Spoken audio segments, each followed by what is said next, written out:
After 120 hours of farming and using Ellen, here's an endgame showcase and review of what she can do. Let's first talk about her stats. As you can see here, she has roughly 2,900 attack, 93 impact, 51 crit rate, and 141 crit damage. The other stats like her anomaly proficiency, energy regen, pen ratio, anomaly mastery are not really things that I either wanted to work on or could even afford to work on. This is of course only within the confines of being able to farm for a gold set of gear for her within a couple days since reaching level 40. Before we get into the disc drives, I wanted to show you what I have in terms of investing in her. I have all of her core skills unlocked that I can given the level and where I am in the game. And I also have level 9, which feels nice because you don't need an insane amount of these specialized freeze chips yet, and you don't need a crowning material or anything at this level or at this point right now. Special note that I did actually end up avoiding upgrading the dodge just so I could spend a little bit less energy on this character, but I do think that you may find value in upgrading this, especially with how much you dodge in the game. That is kind of up to you though. This is just what I did for my investment of Ellen. And now finally, as I move my camera around for the 4th time, let's talk about the drive discs that I have and my thought process behind equipping them. So starting with the first slot, I have a Puffer Electro piece. The idea behind my set is that I have 4 of the Woodpecker Electros, followed by 2 Puffer Electros at the same time. With the current piece that I have right now, it has a little bit of crit rate and crit damage. Obviously, I would have wanted it all to be attack, crit rate, crit damage, etc., but I couldn't afford it. This piece is on Puffer Electro, and the reason why I have the 2 pieces is, of course, because I want the pen ratio. And for Woodpecker Electro, I actually value the passive and the 2-piece passive, both with Woodpecker Electro, which is why I ended up using it. The passives read that you gain a crit rate, which is really cool, and the 4-piece effect is that whenever you land a critical hit on an enemy using your basic attack, your dodge counter, or with your EX special, it increases your attack by 9% for 6 seconds. This is a great effect because most of the time that you're using Ellen, you're going to be attacking, and as you'll see through the showcase and while I'm playing Ellen,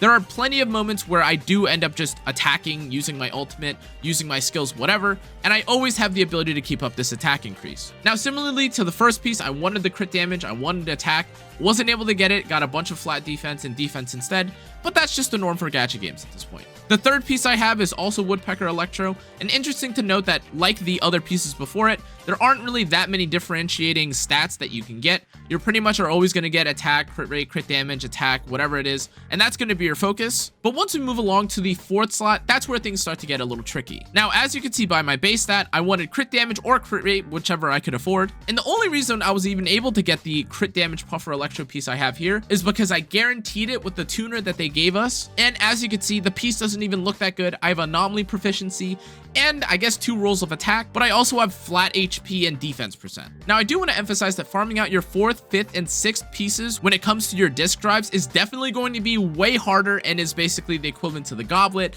the ropes, the planar orbs, whatever game you want to make an equivalent to. Long story short though, getting the proper main stat on this while also getting the right set is really difficult, especially because Puffer Electro and Woodpecker Electro don't even drop from the same fight, and there isn't a custom domain or anything like that to put them all together, which of course would be luxury, and no game currently does it like that anyways, but it does feel painful and is kind of annoying to deal with. Now, for my 5th piece here, I would have loved for the base stat to be ice damage, but as I just mentioned previously, finding a proper main stat with these substats that you want is really difficult, so of course I have attack percent.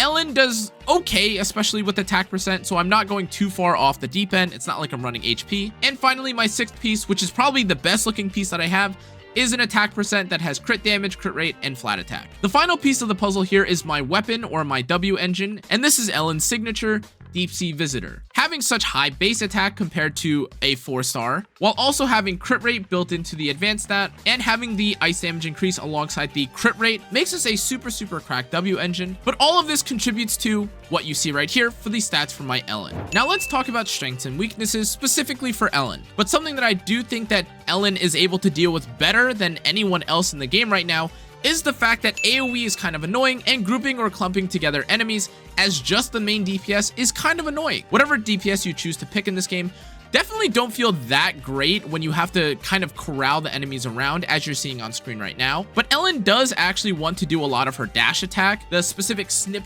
dash attack that you're seeing on screen right now. And this does actually provide quite good coverage, specifically for fighting multiple enemies, not only because it drags enemies around, but also because it contributes to giving her ice charges and doing significant damage as well. Now, on that note, we need to talk about the dash attack and the process of getting into the dash attack, because I also think that contributes to one of her biggest strengths as well. Her movement options are very fluid. It feels very easy for you to reposition or readjust to every scenario in the game whenever the boss resummons something, if there's a new boss phase, anything like that. Ellen bounces back very quickly and is able to adapt on the fly in pretty much any scenario that you can think of, especially since she can, number one, deal with AoE as I mentioned earlier, but number two, has an insanely high damage kit through her enhanced basics, through her ultimate, and through her EX specials. Now, one of the final strengths that I want to talk about when it comes to Ellen is just how straightforward her kit feels. As a quick rundown, she has her basic attacks and she has her EX special, alongside things like the chain attacks and her ultimate.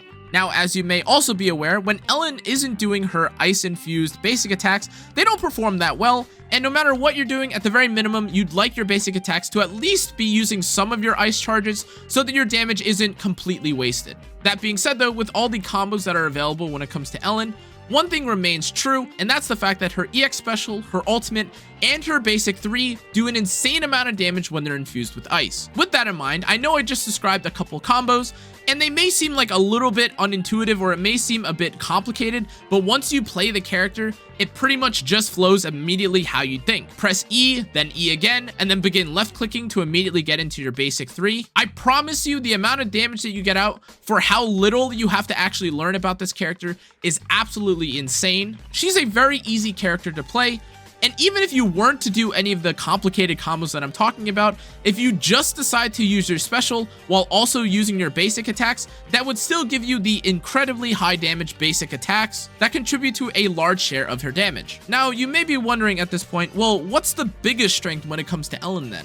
What have I missed? I pretty much talked about everything. She's easy to play, she can kind of deal with AoEs, she's flexible and can get out of bad scenarios regardless of what you're doing. Now, of course, I know this is something that has been talked about a lot when it comes to Ellen and whether or not you should be pulling her, but the honest truth is that her damage is absolutely off the charts. In truth, the damage that this character does is pretty much incomparable to anyone else in the game right now, and that makes sense because she's the first limited banner. In a lot of cases, you're going to be using her when she's most ideal, which is in the ice stages. Pair this with having two incredible supports like Sokaku and Lycan, whatever you want to say, however you want to say his name, and you have a character that is paired with defense shred, an attack increase, and buffs herself while also having an insane amount of free stats from her kit and just from upgrading her weapon. Yeah, this character is kind of insane. Now, I did mention all of her strengths, however, I do want to mention her weaknesses because she does have a few, though not many, because she is literally just the strongest character in the game right now. Now, a couple of standout weaknesses that you might find when it comes to this character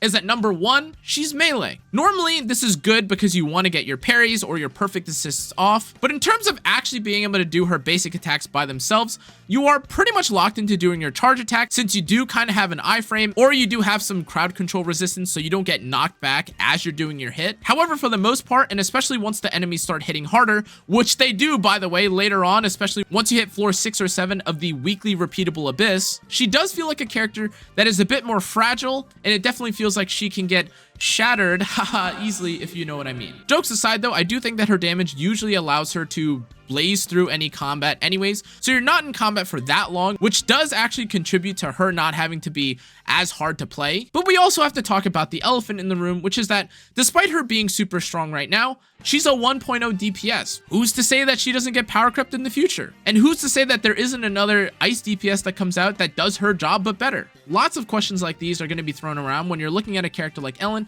and it makes sense why. Shiny new toy, release, and she does the most damage. It feels like she's designed to give you the most smooth or one of the best experiences when playing the game from a combat perspective, and I can't help but agree. Now, obviously, given this is the weakness section, that of course does come with the double-edged sword, which is How long will she last? In truth, despite having Sukaku and Lycan and having defense shred alongside an attack increase, does make her perform extremely well. However, she herself doesn't really have anything super unique outside of buffing herself and doing a lot of damage. Every character in the game currently can contribute towards things like the anomaly, but nothing that Ellen does right now makes her a super future-proof character, which is less of a weakness in my opinion, as opposed to a warning. But that's the whole list, guys. Outside of maybe fighting against literally just a full ice team, or fighting against a bunch of mobs that punish her for trying to go in for a melee attack, this character is extremely solid. Side note, by the way, if you just run around, you can literally deflect bullets with her while she's in her enhanced like dashing phase, which is absolutely ridiculous because they gave that to 4 stars, but now the 4 stars can't even say that they have that, as opposed to Ellen,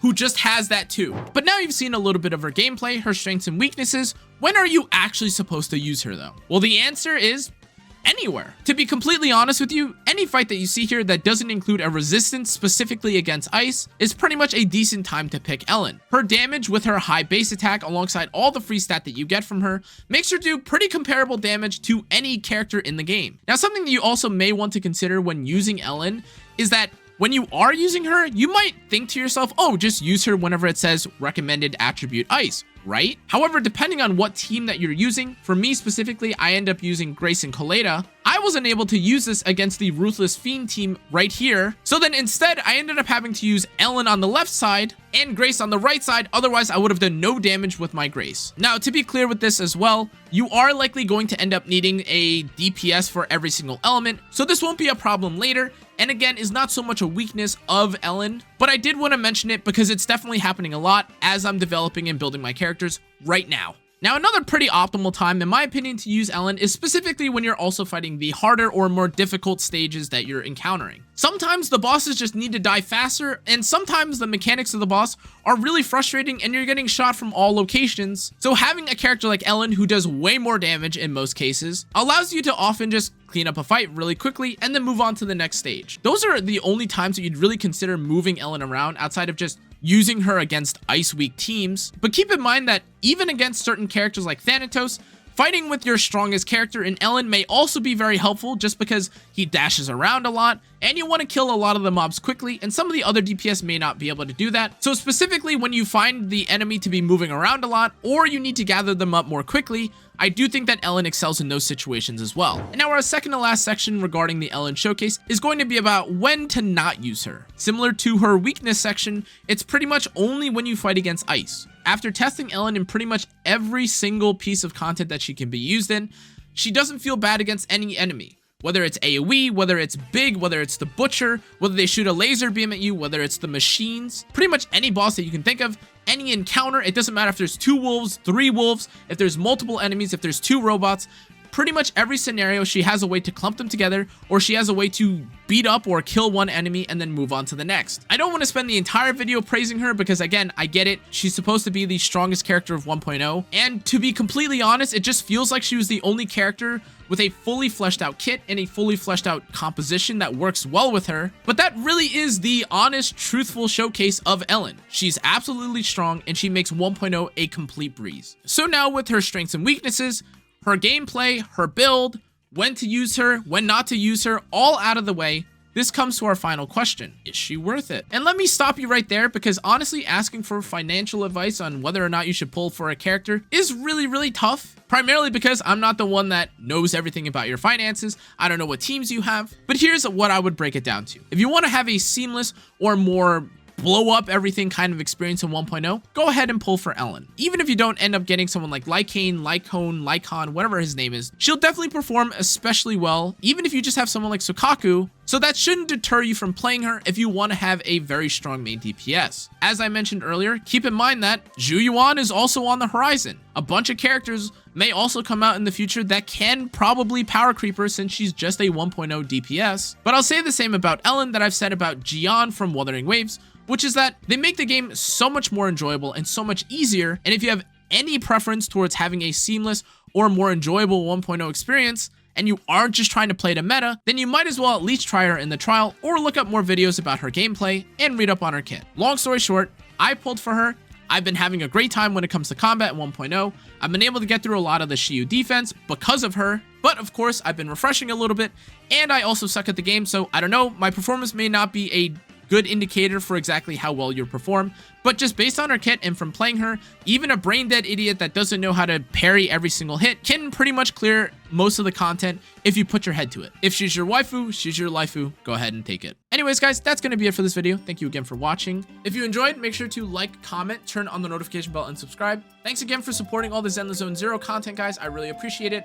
Your support on the last 2 videos has been absolutely insane. I can't thank you guys enough. If you guys want to find out more about ZenlessZoneZero or see what I've been doing, and probably stay tuned for a couple of guides that I'll be having about the game, whether it's characters or combat mechanics, feel free to follow the rest of my socials, Discord, YouTube, TikTok, Twitter, etc. But yeah, that's going to be it for this video. Thanks again for watching. I'll see you all in the next one. Stay safe, stay healthy. Good night. Whoa, you made it to the end of another ZenlessZoneZero video. Here's another one. Hope you guys enjoyed this one. Maybe I'll be doing an Ellen guide soon. I don't know. You should click on the next video if you see this or if you hear this. Love you. Goodbye. Bye-bye. Bye-bye. I love Ellen.